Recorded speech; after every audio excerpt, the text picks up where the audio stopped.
Good morning, Mindcrafters, and welcome to another exciting episode on all things well-being, another Minecraft discussion. This is Dr. Kimberly Quinn, and I'm here today to help you become the boss of your brain.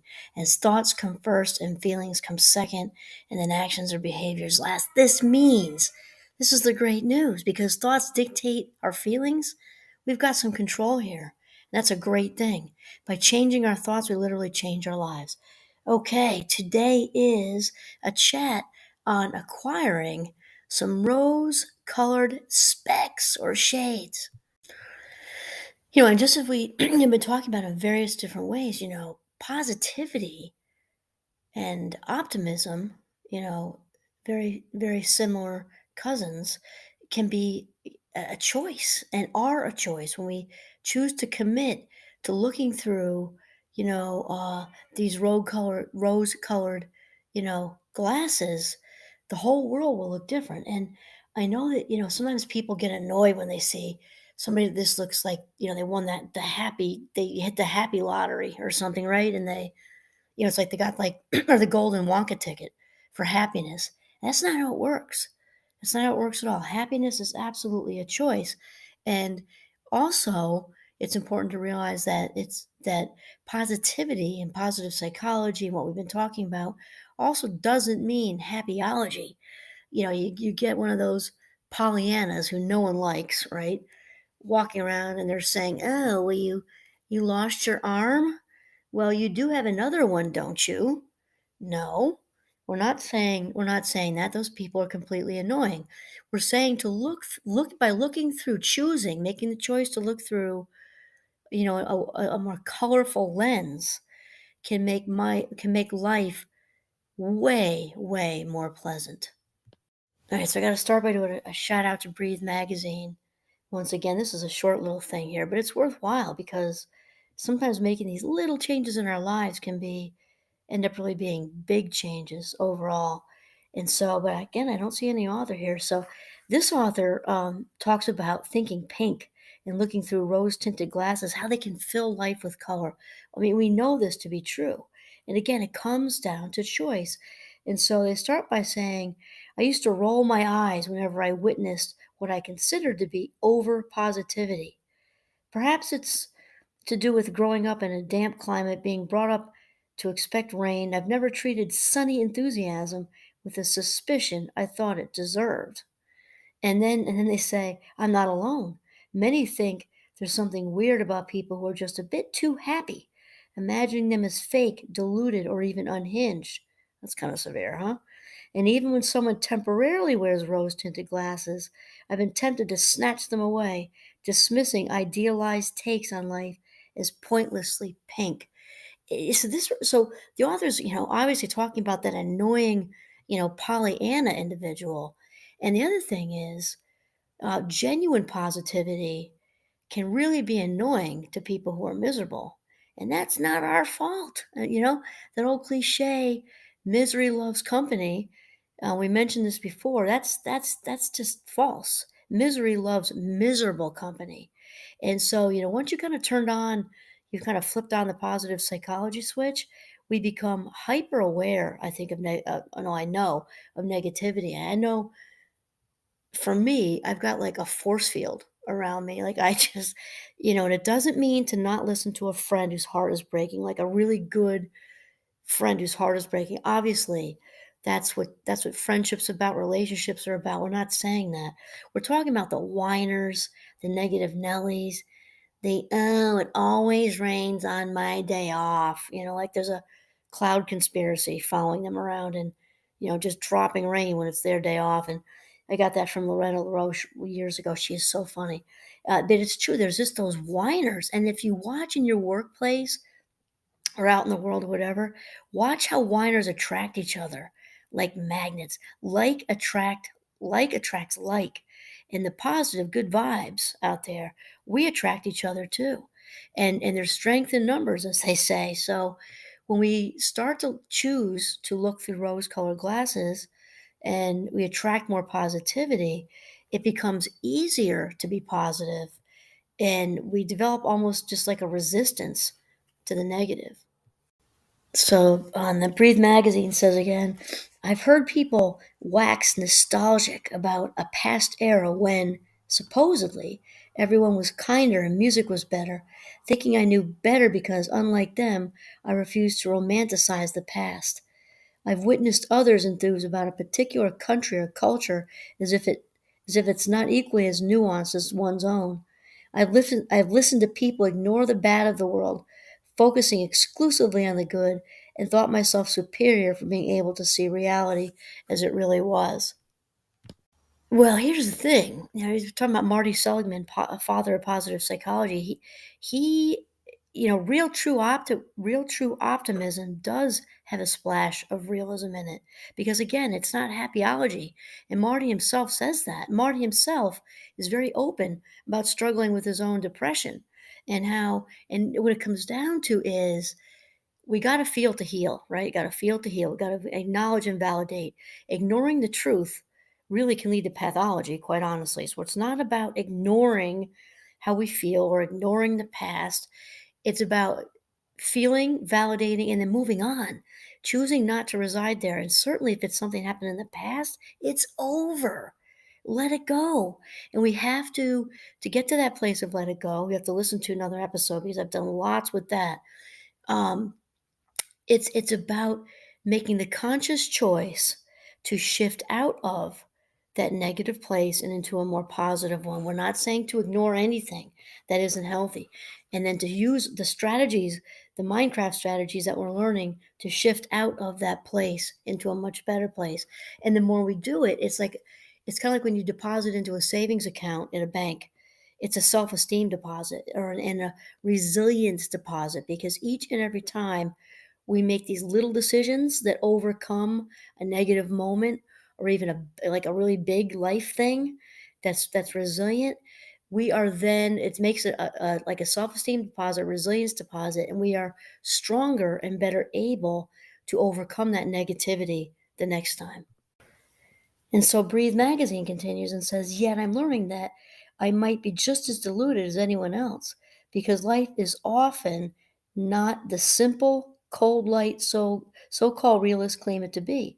The reason people are wary of overt enthusiasm is because the ancient mammalian part of our brain wants to keep us safe by remaining alert for bad stuff. That's why, when faced with someone's unbridled positivity, it can send the message, resist.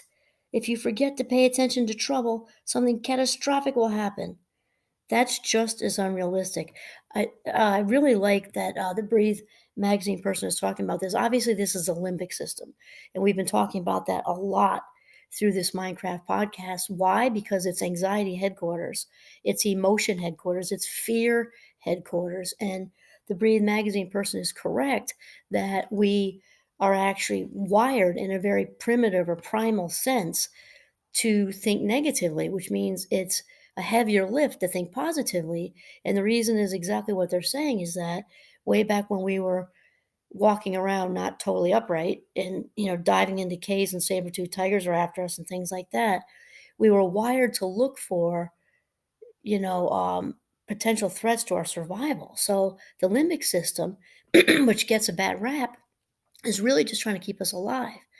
And unfortunately, that the threats and all that from way back in cave people times have crept into 2021 with, oh no, I wasn't invited to the Christmas party. Oh no, I didn't, so and so didn't respond to my email. It's been 5 days. Oh no, threat, when it's not nearly the same as being beaten with a spiked club, or being chased by a saber-toothed tiger, or trampled on by a woolly mammoth, which I think they're actually very gentle. I've read that somewhere, but maybe that's wrong.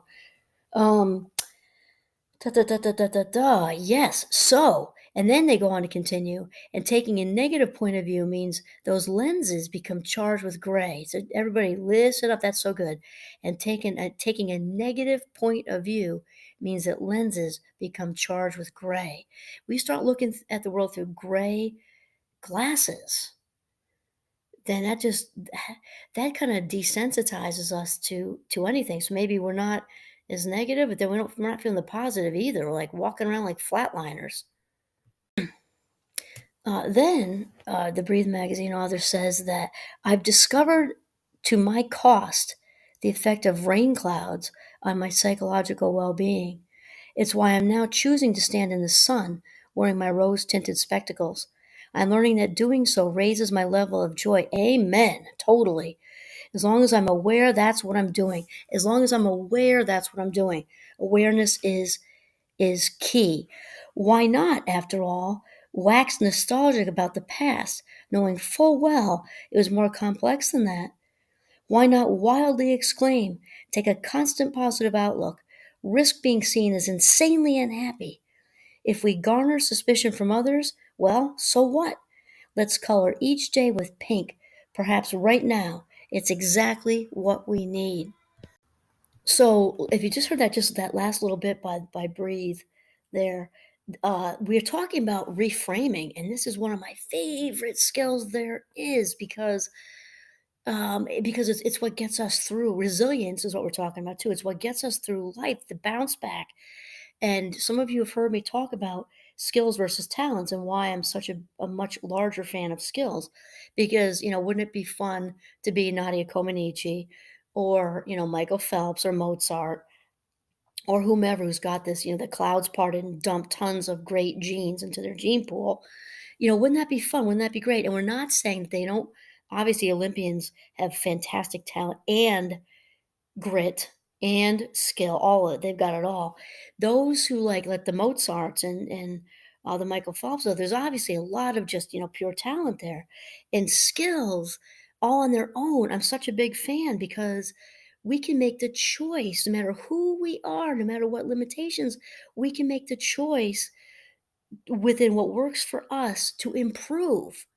We can, within our own lives, we can choose to be more positive and more resilient. We can make that choice. And this is what we're talking about with the rose colored glasses. And again, we do not want to set the bar at perfect. Bad word, you better off dropping the F bomb. We've talked about that a lot.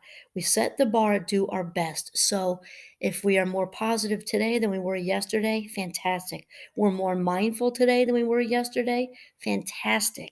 More grateful today, yesterday, sorry, geez, more grateful today than we were yesterday, fantastic. We're looking for progress. We are looking for progress and not perfection. And I know I've mentioned this too. I'm definitely not a syrupy person like that Pollyanna, though I am extremely optimistic, enthusiastic about life. I do see life as a big playground out there with lots of just people to meet and things to do. And my bucket list keeps getting bigger. I'm gonna get lots and lots of buckets to travel and do everything. I do. I have a fantastic outlook in life. And that said, it's also work. I mean, it's constant little choices every single day. Our little choices actually, in some ways, matter the most because they lead us into the big choices, and it's cumulative. So, just like anything else in life, what we practice, we inevitably get good at. We can practice being optimistic. We can learn to be optimistic. It's a skill. It's a skill, and it might look different for you than it does for someone else because we're all wired differently. That said, though, we can learn and choose to improve on that. We can absolutely learn and choose to improve on that, and the brain is is malleable, neuroplastic, and wants to heal, wants to be rewired to for all things good and positive if we choose that. The brain will respond to our commitment and our rehearsal of positivity. It takes about 21 days on average when we lean into these habits for them to actually shift and stick. 21 days, and just like anything that we practice, the maintenance of that gets less. So like you're learning the violin or whatever you're doing. After a while, you don't have to work as hard to be in this, to kind of maintain the same place. It's the same thing with learning how to be optimistic and learning how to look at life through rose-colored glasses.